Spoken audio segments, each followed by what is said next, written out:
I'm Annie Botticelli, and this is the Storyteller Forecast for Virgo for August 2015. Go to my website, aspiritualspark.com, to see a list of my current offerings. Also to sign up for my free email newsletter and become part of my community and get all the perks that go along with that.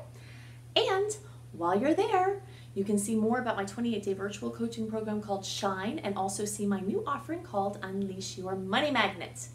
So what do we have going on for Virgo in August? Lots of big things for Virgo. So we're just going to go through piece by piece and talk about them. Something else that's going on is that in September we have 2 eclipses that can start to affect you in August. So besides being affected by the transits that are actually happening in August, we're starting to have this influence of the September eclipses coming into the picture, where news and information and events that are eclipse related can occur in a stronger likelihood once we get into that August time frame. So the first thing I want to talk about is birthdays. If you are an early Virgo, then you're going to have your birthday, so happy birthday. And if you are middle or later degree, then you're going to have your birthday soon. But it's still good for you to listen to what I'm about to say so you can be very prepared for this. If you've watched my forecast for a while since your last birthday, then you know that I talk about this very important point that birthday wishes are astrologically based. So when the sun in the sky gets to the same point in your chart where the sun was when you were born, this is called a solar return. This opens a portal of magical manifestation energy for you. This is an auspicious time. This is a time where your creative faculties are supercharged, and your birthday wishes are representative of that. So the sun in the chart represents what we desire. We have all these different planets in the sky in placements in our chart, as well as some other things that aren't planets that affect us. And they're each in different signs, all in different configurations, and they all represent different things. The sun represents what you want. It's your desires. It's how you express your vibrant uniqueness. And so birthday wishes help you to do that in a big, strong way. So you want to make sure you do your birthday wishes. You have 10 birthday wishes. You want to write them down. You want to say them out loud. And most importantly, you want to feel them as if they're coming true. Sit down, close your eyes, smile a while as you would feel if these things were really happening. And the more you do that, the more likely it is that those wishes are going to come to fruition in a wonderful way with a quickness that is astounding. Okay, so now we have to talk about the 4 weeks before your actual birthday. So depending on exactly what day your birthday is, if you count 4 weeks before that, the sun starts to accentuate your 12th house.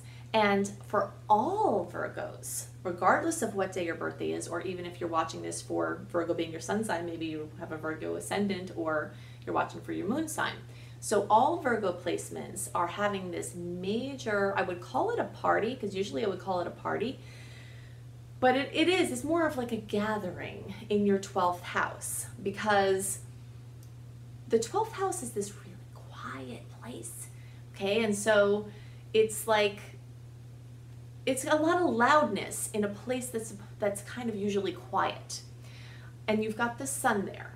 Early and some middle degree placements have the sun and Mercury and Jupiter and Venus all crowded into this 12th house. So all of you, regardless of when your birthdays are going to have very strong energy in the 12th house. And when any energy gets there, especially the sun, because the sun brings this spotlight, it's like having a giant floodlight in a dark attic that hasn't been opened in like 100 years. It's dark, it's dusty, it's stinky, it has all kinds of vermin and the things that go along with that. You know, it's got old treasures that are worth millions of dollars. It has this full range of just hidden things that you were not aware of. And the sun being in this space puts a floodlight on it. And this is a place where you're trying to avoid.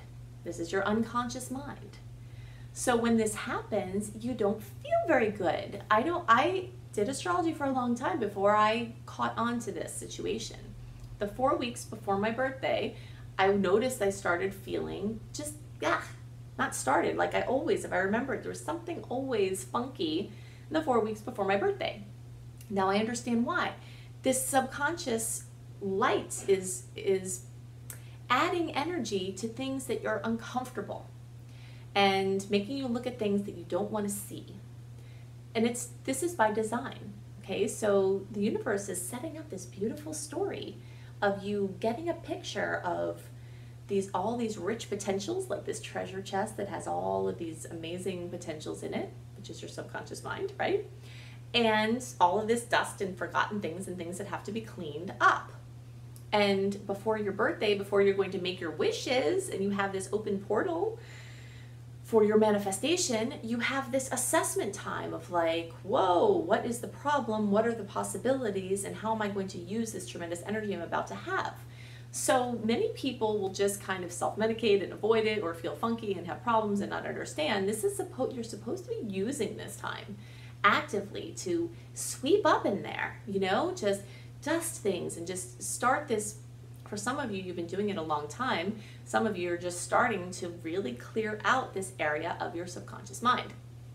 But that's what this concentration of the 4 weeks before your birthday is all about. And anytime you have planets in that space, you're really supposed to be focusing your energy there. So then you have your birthday and you make your wishes and you can reinvent yourself, you know, and start your new life.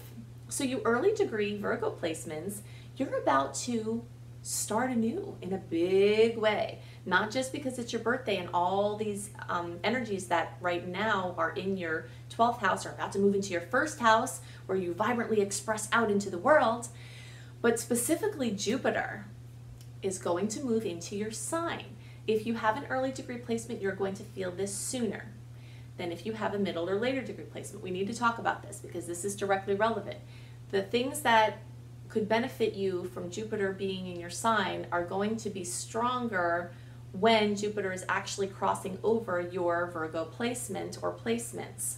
If you don't have those until later in the sign, you're not going to be experiencing the full glory of this potential until next year, maybe even next summer into next September.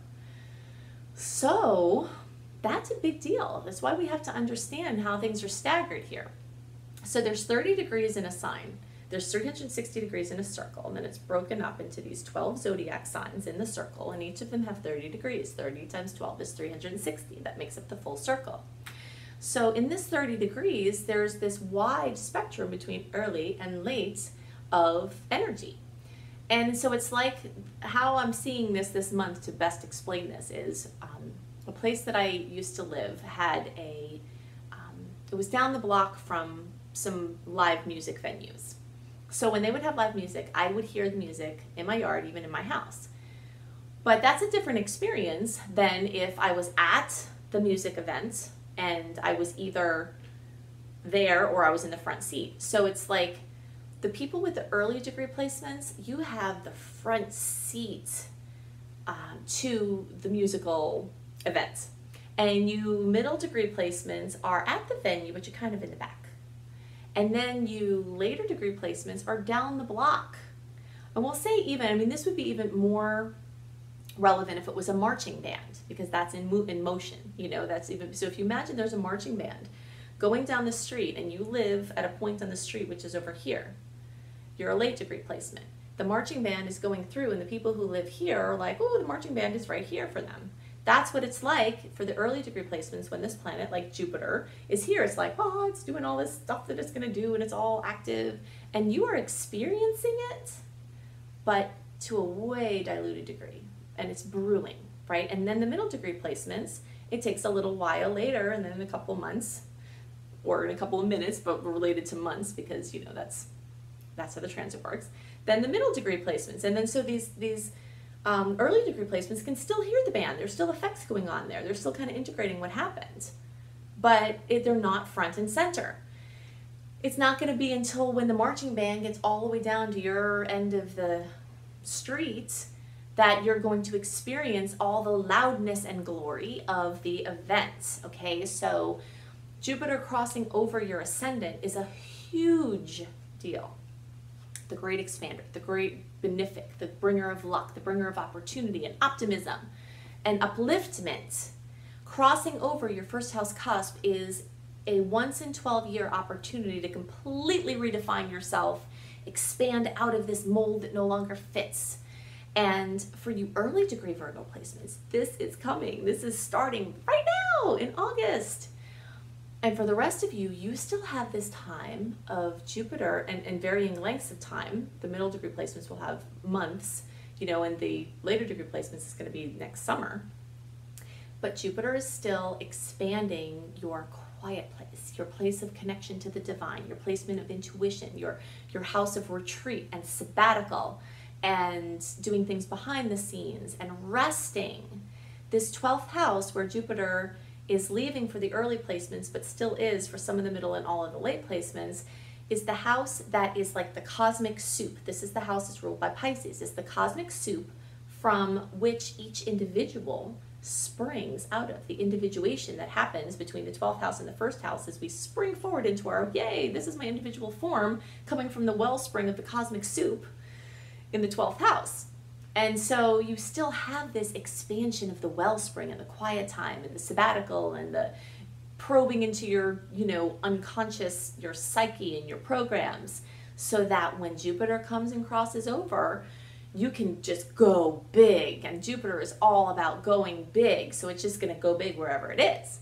Okay, so that is why hopefully that helps you understand why not all of you are going to be experiencing this bursting forth that you early degree placements are just ready to rip. So what happens when Jupiter crosses over your ascendant? When something happens at one of these critical points in the chart, which we call the angles in your chart, the angles are like a cross. If you could see the chart, there's the lines between the 12th and 1st house, the 3rd and 4th house, the 6th and 7th, and the 9th and 10th houses are like a cross in your chart. And they're related to each other mathematically. So anything that happens at one of those angles affects all of those angles. And this is the big four. The big four are me, myself, my physical body, my unique way. And then how you are in relationship, my relationships, how I am in all my relationships. Then it's your home and your family and your upbringing and your emotional space, and then it's your career, work, and life purpose. So that's the big four. That's the big four at the root of all of our experiences. And when you have an outer planet crossing over, you're having all of those, you're at a crossroads basically. You're major crossroads. When people write to me and say, when I have a personal session, I feel like I'm at a crossroads, 100% of the time when those words are used, they have something happening at the angles of their chart that's notable, because that is just what it is. You're like, everything is going to be different. And that's what's going on for Virgos. You're either have this starting, or you're having the resting and the work before it starts. So I have seen and personally experienced new critical relationship come in at a time when Jupiter crosses over. I've seen other people who were not with their person before. That's what I'm saying. If you're not with your person already, then sometimes your person who you're looking for, you've been, hoping for, sometimes they come in. It's more likely when Jupiter crosses over. If you're with someone that you want to be with already, then it can take your relationship to a whole new level. I've seen new work. I've seen people change their profession entirely. I've seen old problems and patterns be completely healed and not a problem anymore. There's this major clean slate thing that happens. And again, it's a 12-year cycle. So you can think back to 12 years ago for your early degree placements. It's going to be, staggered for the middle to later degree placements. So I usually say 11 to 13 years ago, what was happening in your life when you were going through this transit the last time? That's going to kind of give you some idea. A lot of people say, oh, I had my first child then, or oh, I got married then, or oh, I started this job, or oh, I started studying this thing which has now been my profession. There's something that's going on then that's a story. Now you can take that to another level or do something different completely. So this is a really big deal, really, really big deal. And I don't know if you can tell, I love Jupiter.